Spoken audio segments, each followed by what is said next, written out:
that we are live, right? Yes.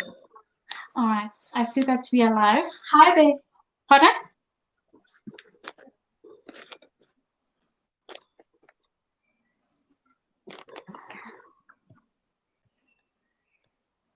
Okay. Hi everyone. My name is Selemeng. I am a lay social psychosocial counselor, and today we'll be talking about dealing with mass trauma and loss. I think throughout this period of lockdown and COVID-19, it's been really, really bad for some people. Others have lost jobs, family members, loved ones, not all, and as a result of that, many people go through some sort of trauma. And, I would like, us first to talk about it, and we have a sister who will be answering some of the questions and be talking about it. So I think, my first question to you would be, defining, mass trauma and what exactly it may or may not include.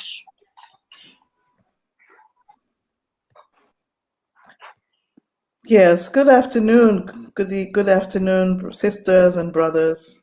I'm Sister Oloruntoyin, psychosocial counselor.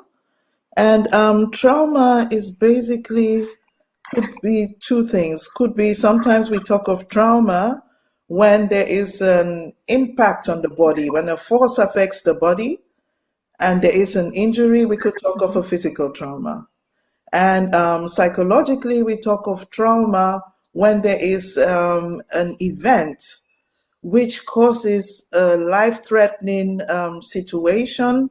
The trauma can occur either by experiencing it personally or even witnessing such a life-threatening event can cause a trauma. So the different symptoms which you can experience, which are, for example, sadness, feelings of shock, feeling numb.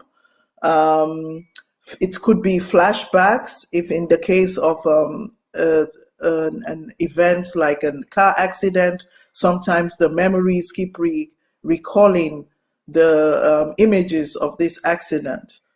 So these are some of the things which we talk about when we talk about trauma. So it's having to do with reactions, responses, and the state of well-being is in jeopardy.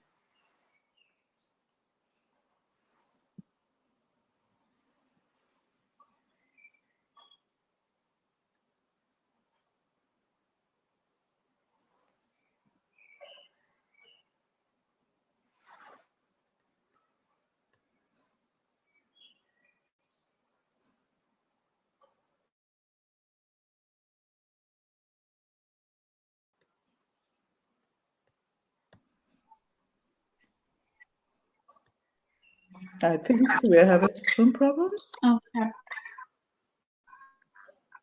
Thank you very much. Is there a difference between mass trauma and PTSD?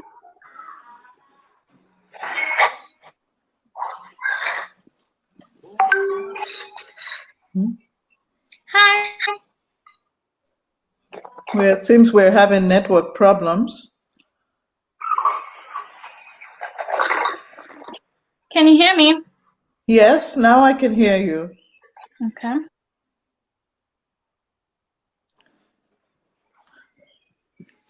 All right, perfect. Because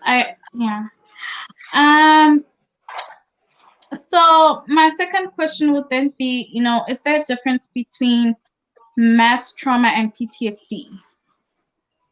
Yes, with mass trauma, we're talking of some disasters. Could be a hurricane, could be something like a mass shooting, like a war, conflict, something like that, which affects the collective. Yeah, it's not particularly affecting only one person.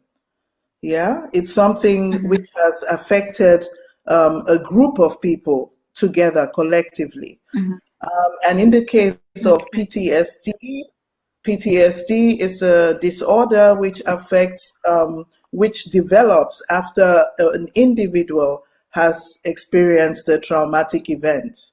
Yeah, not all traumatic experiences logically mean that an individual is going to suffer from PTSD, because people do have resilience and have developed coping strategies or self-healing strategies. But PTSD is a disorder which develops when an individual has experienced a trauma, and this has not been processed, or the emotional and the responses have not yet been, the person is not able to cope. And then you have these intrusive thoughts, for example, coming in, and some of the other symptoms which I mentioned before. And then we talk of a post-traumatic stress disorder.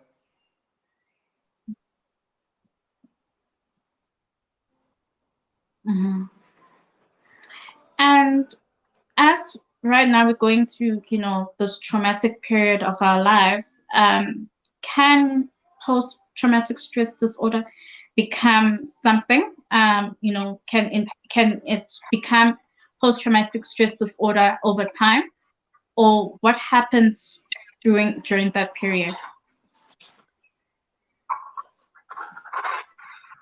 Yes, of course. If left untreated and if there is no support, then it can develop into a post-traumatic stress disorder over time. This can, of course, develop.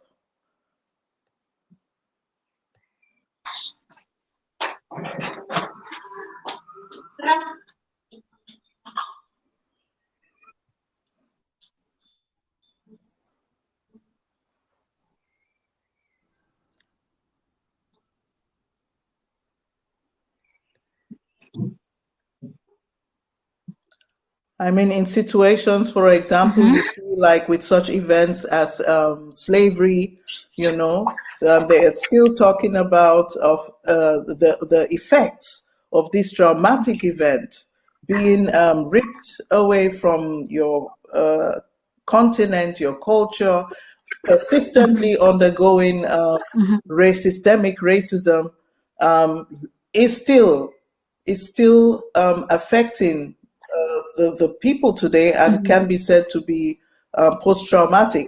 In fact, as Dr. Kevin Washington says, it's a persistent enslavement stress trauma, which has not yet even been resolved, but continue, and there is no opportunity to heal, as the trauma is persistent. Okay. And how would an adult, face, what kind of symptoms would an adult get, and what kind of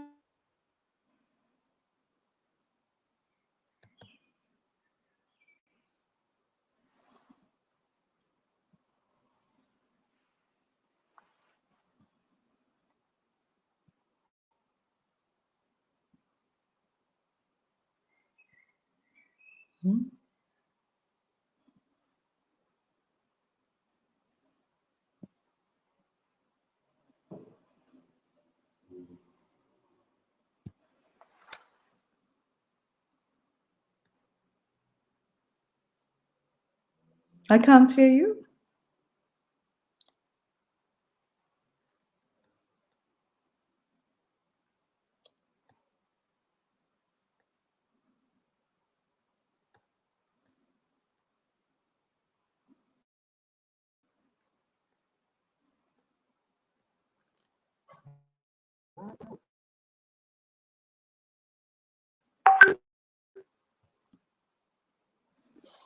Uh-huh.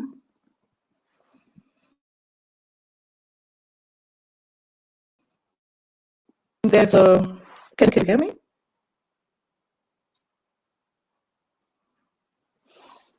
Can you hear me?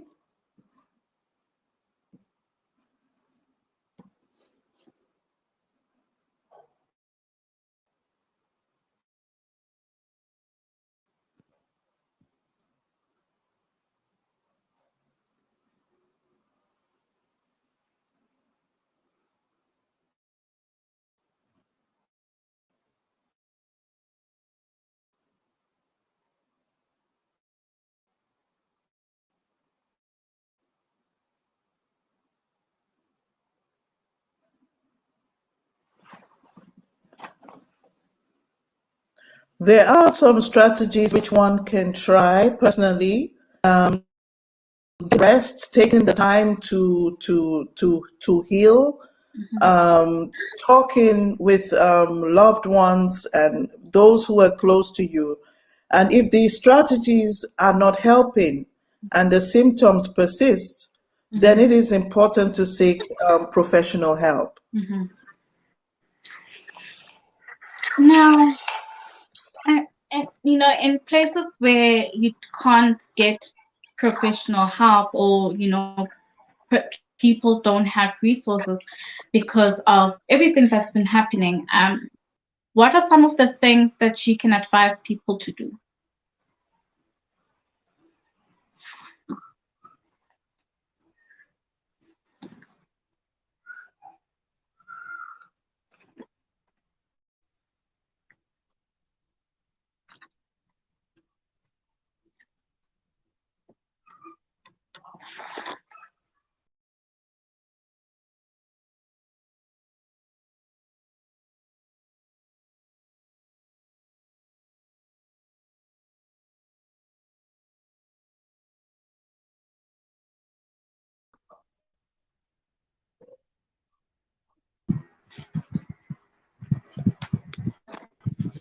Hi, David. Can you hear me? Yeah, I can hear you. That's perfect. So with the sister that I was talking to, we were just talking about dealing with mass trauma and and some of the things that a person can do when facing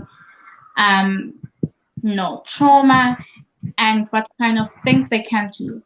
So my question would then be to you is, in places where a person doesn't have resources to get professional help, what are some of the things that a person can do to help themselves or try to help them get through this period of facing symptoms of trauma?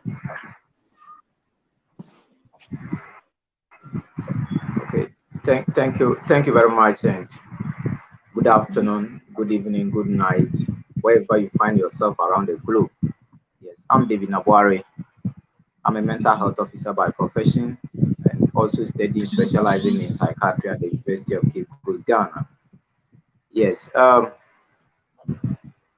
have just heard you ask the kind of resources these individuals who experience trauma will have to undergo for themselves if they have no professional help.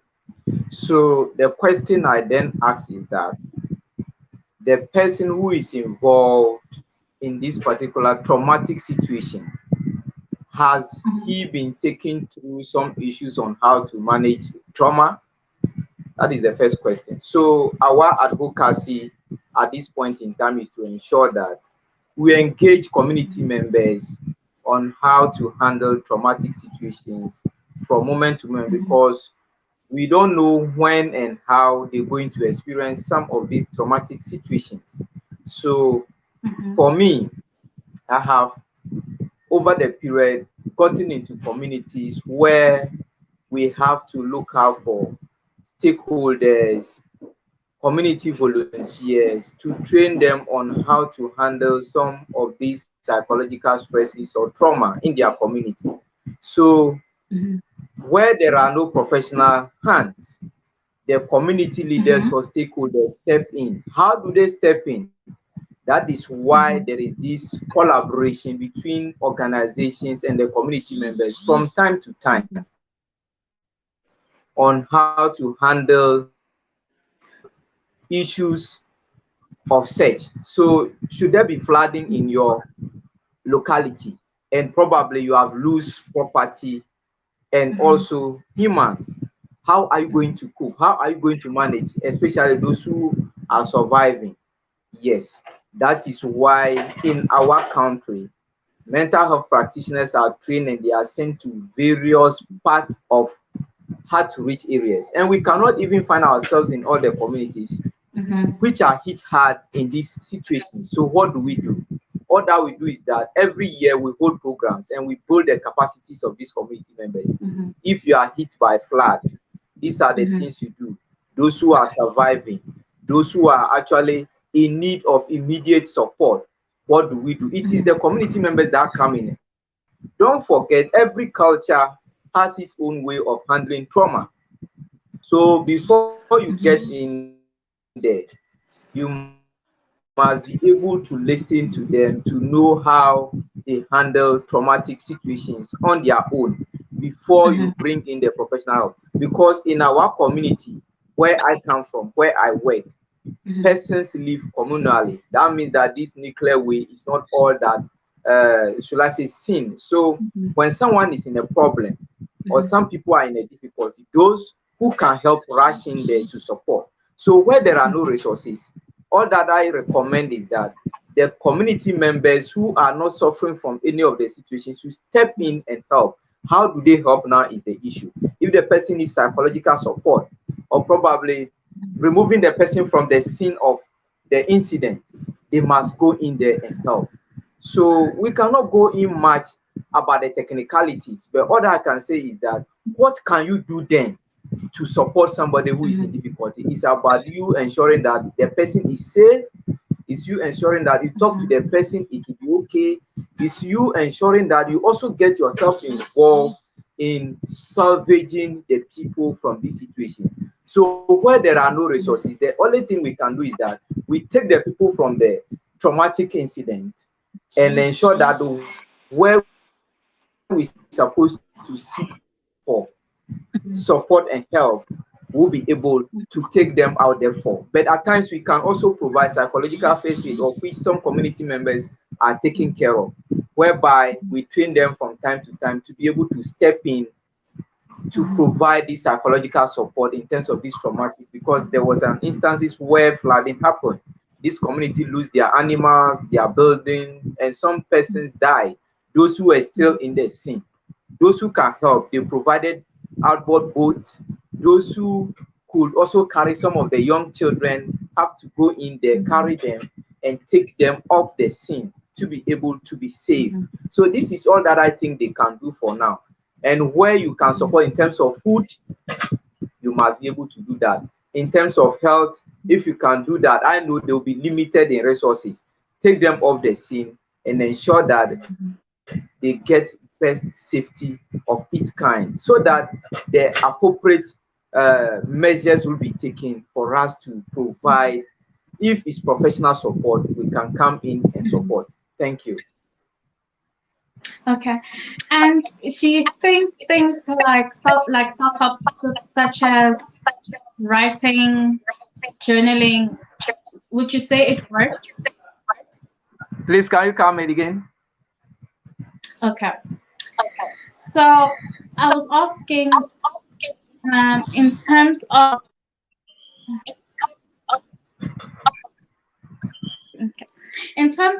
self-help tips such as like looking at narrative therapy, some of the things that they use is journaling. Do you think that it works? Yes, so whether at this point in time, all that I want to tell you is that the particular support you are providing for these people must be immediate, timely, and should be what result oriented. So to be journaling and those things, I think the numbers of the fire service, the numbers of the police service, and all those emergency technical personnel can be called. But what can you do then? That is what I am saying, that all that we can do now is that we, the individuals who are around the scene and can help.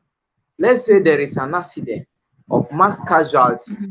Yes, we, those who are the bystanders, we can rescue some of the individuals and be able to call 991 and so on and so forth for further medical treatment. So to be journaling and all those things, I don't think it will be of help at this point in time. This will be long-term, probably support, but the immediate support is what my focus is on now, because you need to save life and property. And for you to save life and property, all that you are doing should be result-oriented, person-focused, and also to be able to take them off the traumatic incident or situation. And that will be what we are looking at here. So the community members, whether they are professionals or not, should also get involved and be able to take these people off the traumatic incident and be able to rescue them. So rescuing is very key at this point in time. If we don't rescue them, how then do we do triaging and so on and so forth? And I know the community members will not be able to segregate the cases that need immediate care, those that can sustain some kind of long term before they are transported. So I think all that we need is to provide immediate support if we can at our own resource level, of which we have no resources. So basically what our mind tells us, what we think we can provide in terms of safety, and what our hands can do, and we ourselves must be safe. So these are the things that we are looking at here, because I have also watched some particular traumatic incidences of which probably kids have to be in terms of flooding, because they are not tall as adults. They need to be carried by adults. So if you're an adult, then you can carry a kid, take him off the flooding incident. You should do that, and that is all that we are looking out for here. So I was looking at this particular issue too. The first speaker was talking about trauma and also post-traumatic stress. So all these things, all I am saying that we must be very key to the mental health of these people.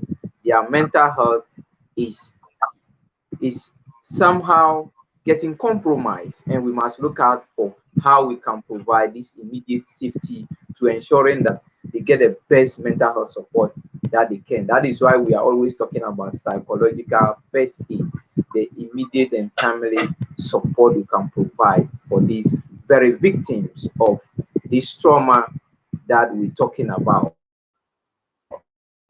Thank you. So as we say, there are a lot of things we can look out for when we're talking about trauma and also post-traumatic stress disorders. And I know as we move forward, my other speaker and you yourself posing the questions will be able to address this subject matter to our cherished viewers and listeners on Black Mental Health Matters Show and Global Pan-Africanism Network. Thank you very much, my host. God bless you for handling us out to this. I know we are having some technical challenges, but we are assuring our viewers and followers that all these things are being worked on technically, and we are doing our best to ensuring that we provide the best information they will need in terms of handling trauma. In fact, all these things is about our human brain. It's not anywhere. It is the human brain that is affected at this point in time. So I was looking at the particular part of the brains and so on and so forth. Areas that controls emotions and those things, the amygdala, the hippocampus, and all those areas are implicated in this particular. How we handle stress, yes, and anxieties. Thank you very much. All right. And I think my last question would then be is how do we support someone, who has lost a loved one, and how do you even support yourself? Yes, this is basically you talking about grieving process, and as I know as a professional, the grieving process have a stage in which one goes through to be able to go through the entire process. So as a professional and someone who has worked in the world, there are 5 stages of grieving when someone experiences a loss of a loved one. And even in the hospital where I worked as a staff, then these are the stages persons have or persons go through, which have been backed by proponents who have researched into grieving. And one of them has been Elizabeth Kubler-Ross, and she spoke about the 5 stages of grieving. And these are denial, anger, bargaining, depression, acceptance. So at the first point of you experiencing the loss, you'll be somehow denied. You asking yourself, is this actually something that is it real? Yeah. Is it really true that my father passed on? No, I don't think.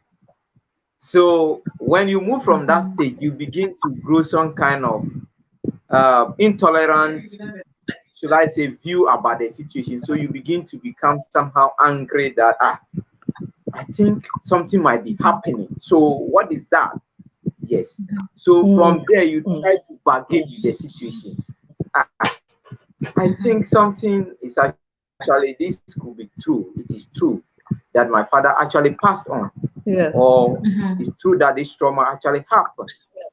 Then from there, you're going to go into a low mood because you have come to bargain with the situation. Now understood that this particular situation is real and it has happened. You try to have this low mood. So having that low mood means that you are getting depressed, and that is the 4th stage of grieving. Then from there, you will now come to understand and accept that it is really true. So you have now come to an acceptance level, and that level you have to realize that he's actually going to be buried at long last, and I have nothing but to give myself hope and also pray that we meet once again. So these are the stages of grieving. So whatever situation we find ourselves, Elizabeth Kubler-Ross propounded that there are 5 stages of grieving we go through, and these are denial, anger, bargaining, we have depression and acceptance. So we all go through these processes of grieving, and they happen to us from time to time. So as someone who is into mental health and who takes care of persons and also who manages persons when they lose their loved ones, I tell them that these are the various stages that you go through when you experience a loss. Even having these traumatic events such as accidents and so on and so forth, these are the things persons do go through because it's at times an These emotional different trauma stages. that we experience. So when my father passed on, I went through all these stages. That was where I got to understand that it is really difficult moments that you need to talk to someone, my school father, my friends, my workmates, and also my mental health colleague practitioners do talk to me from time to time on this particular law. And okay, and my final question also would be is then how do we support a child, someone who's young, who doesn't understand what's probably going on? Like, how do we talk them through, losing someone?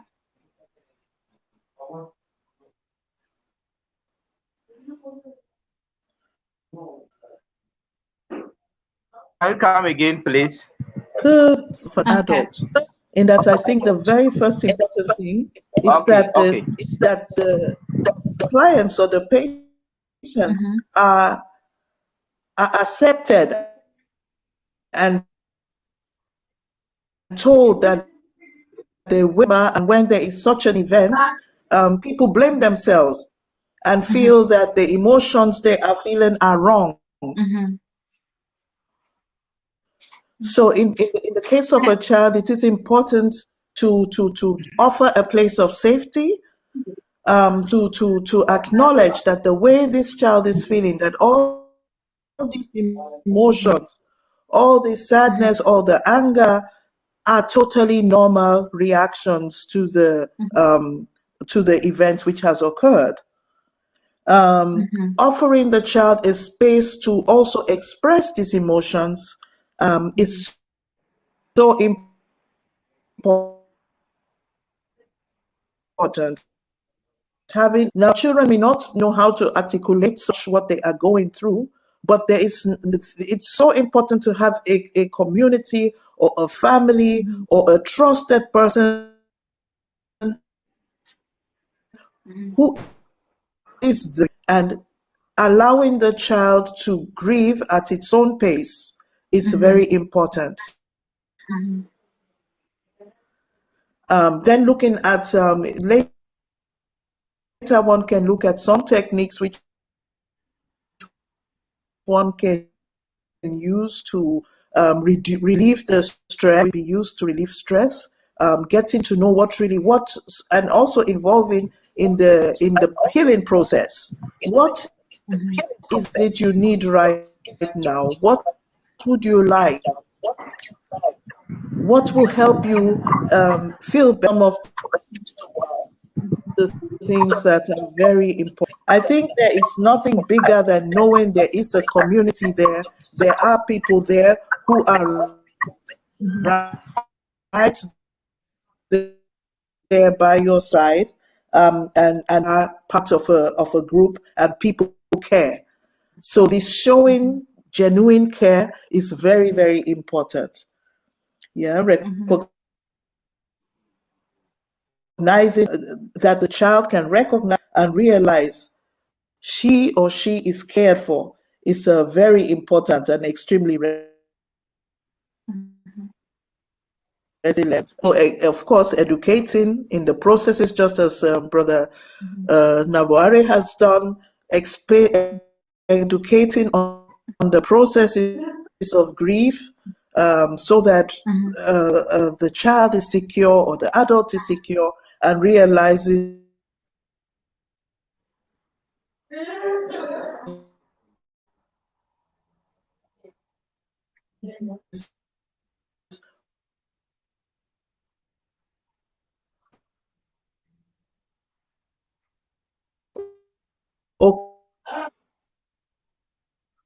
okay.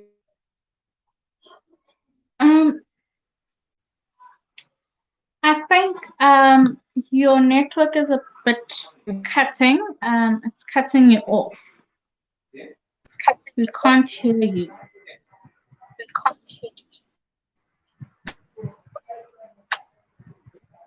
Okay.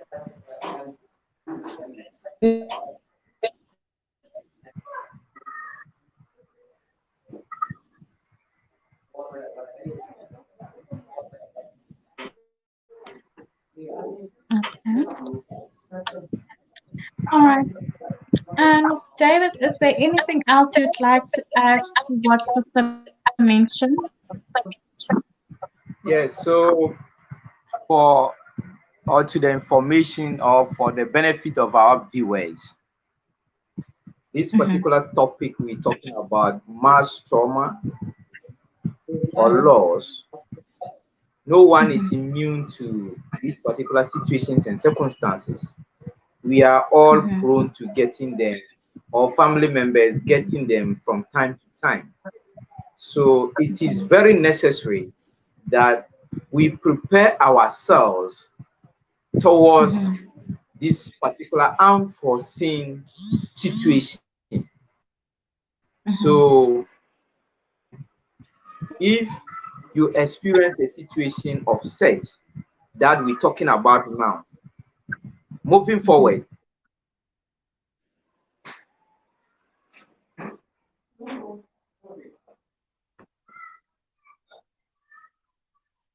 then your family and safety is very necessary. So therefore, you should be very concerned about the safety of the individuals during that traumatic incident.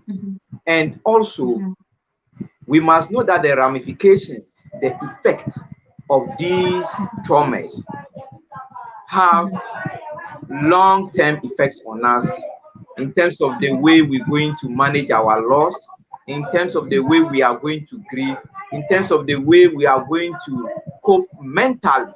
So our mental health is very necessary at this moment. Therefore, it is very key that we ensure that every community member is taken care of holistically in terms of trauma.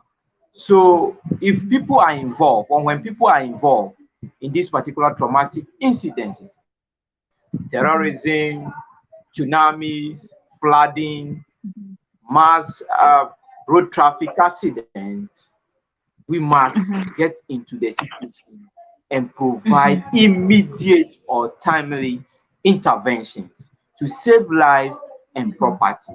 When we provide immediate and timely interventions, we are also going to ensure that these individuals recover early from their, should I say, accidents or incidents that they have sustained. And in that way, we are going to improve upon their mental health and also help them recover. So I was just looking at how we're going to ensure that our traumatic incidences are curtailed or they are worked at the barest minimum. The only thing we must be able to know is to identify scenes that are possibly or will become traumatic in the mere moment. Even some situations like earthquakes, we cannot do anything about it, but some situations like probably burning of markets, probably going on scenes that there are wars and those things, we could be able to take ourselves into safety and also provide support to rescue people or persons and volunteer. We must volunteer all the time to providing support as a professional. In fact, when I was looking at this topic, it is a very broad topic to discuss because it's not easy working on trauma. It's not easy. Persons who have experienced this traumatic situation, suffering from post-traumatic stress disorders, and so on and so forth. Some get depressed, and so on and so forth. So it's not easy. The community must be prepared to face these unforeseen dangers that we may encounter in our lives, and we'll be able to work on them holistically. Thank you. All right. Thank you very much, David. I think we have reached the end of our live. Thank you so much for those who've joined, and I hope this has been educational for y'all.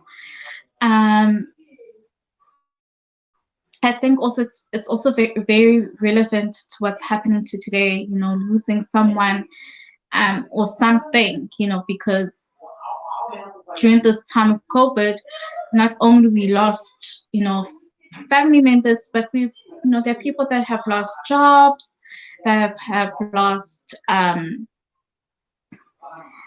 the home. So you know, losing something like that can be very traumatic. And I hope that, you know, for those who don't have the resources to seek a mental health professional, has gotten to see or has heard what type of resources that they are for someone to be used. So yeah, thank you very much, and I look forward to our next meeting again. Enjoy the rest of your Saturday. Bye.